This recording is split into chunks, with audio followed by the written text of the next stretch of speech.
আজকে তোমাদের আমি একটা বিটের রেসিপি দেখাচ্ছি। এটা আমার মায়ের রেসিপি, খুব সুন্দর খেতে হয়। দেখো, আমি দুটো মাঝারি সাইজের বিটকে কেটে সেদ্ধ মানে একটা সিটি দিয়ে জাস্ট এখানে রেখেছি জল ছড়িয়ে। আর এটা হচ্ছে তোমার তিল আর পোস্ত সমান সমান ভাবে, আর কাঁচা লঙ্কা কুচানো 3টে কাঁচা লঙ্কা, আর এটা হচ্ছে কালো জিরে ফোড়ন দেবো। এবার আমি বিটগুলোকে একটু মিক্সিতে বেটে নিচ্ছি।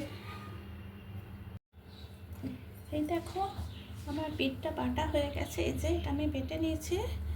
এবার আমি ইন্ডাকশনটা জ্বেলে নিচ্ছি।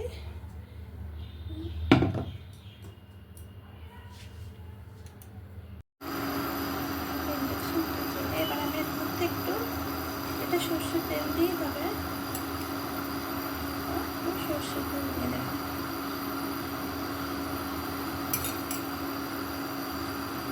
তেলটা একটু গরম হোক। তেলটা গরম হয়ে গেছে। এবার আমি কালো জিরাটা দিয়ে দিলাম। এটা একটু সামান্য নেড়ে দিলে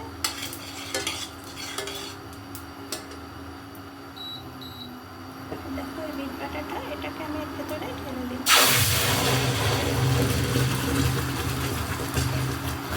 একদম কমে দিই, ভীষণ খেতে হয়। এটার মধ্যে আমি একটু নুন দিয়ে দিচ্ছি পরিমাণ মতো।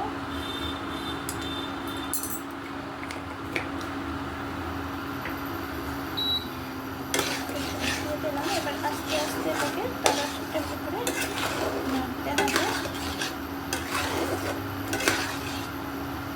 একটু ফুটুক, ততক্ষণে আমি এই তেল আর পোস্ত বাটাটাকে এটাকে একটু বেটে নিচ্ছি।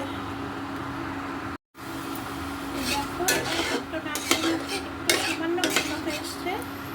এবার আমি এর মধ্যে কাঁচা লঙ্কা কুচানোটা দিয়ে দিলাম, আর এই যে পোস্ত আর তেলটা মিক্স করে বেটেছি, এটা একটু বেশি দিলে ভালো হয়।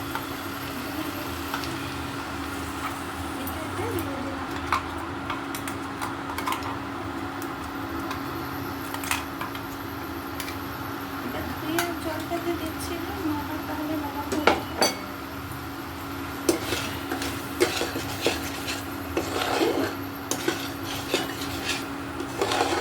এটা খুব ভালো করে তলাটা শুদ্ধ রাখতে হবে। যেন আমার মা 3 বছর হলো, এই মাসে 3 বছর হবে মা চলে গেছেন। তো যদি এগুলো দেখতে পেতে আমার খুব ভালো লাগতো, হয়তো তখন আমি এগুলো করতাম না, চ্যানেল থাকতে দিই।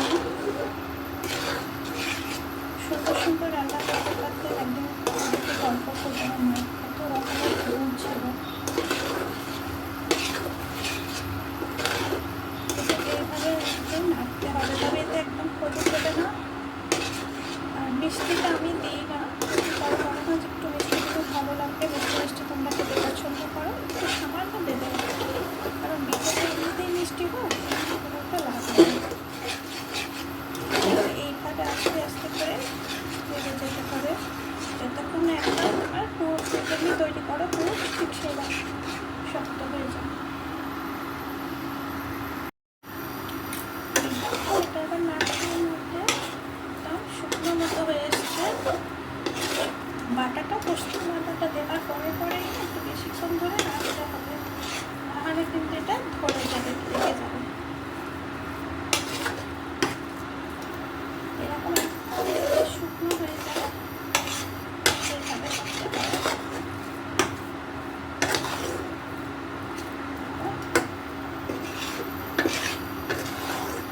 এটা গরম ভাতে আরও সুন্দর লাগে, ভাতে খাওয়া হয়ে যায়। এটা যে আমি সেদ্ধ করেছিলাম বিটটা, সেটা যে জলটা সামান্য করেছিলাম, সেই জলটা ফেলে না দিয়ে সেটাকে তোমরা খেয়ে নিতে পারো। আমার খুব ভালো লাগে জলটা,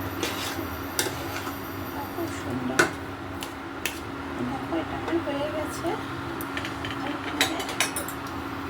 তুলে দেখাচ্ছি।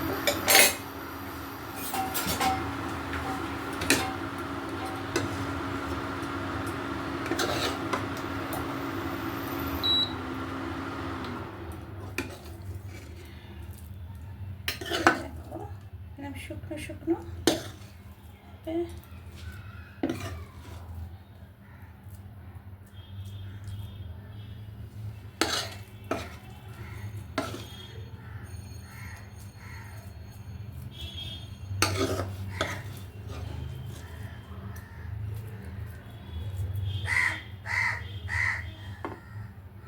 দেখো এরকম ভাবে একদম শুকনো মতো হবে, এটা গরম ভাতে দারুণ সুন্দর লাগবে খেতে। এই যে আমার এগুলো সব হয়ে গেছে, দেখো এইভাবে ভাতের পাশে দিতে পারো, খেতে দেখতেও সুন্দর লাগবে। আর কেমন লাগলো তোমরা আমাকে জানিও কমেন্টস করে। আমার মায়ের রেসিপি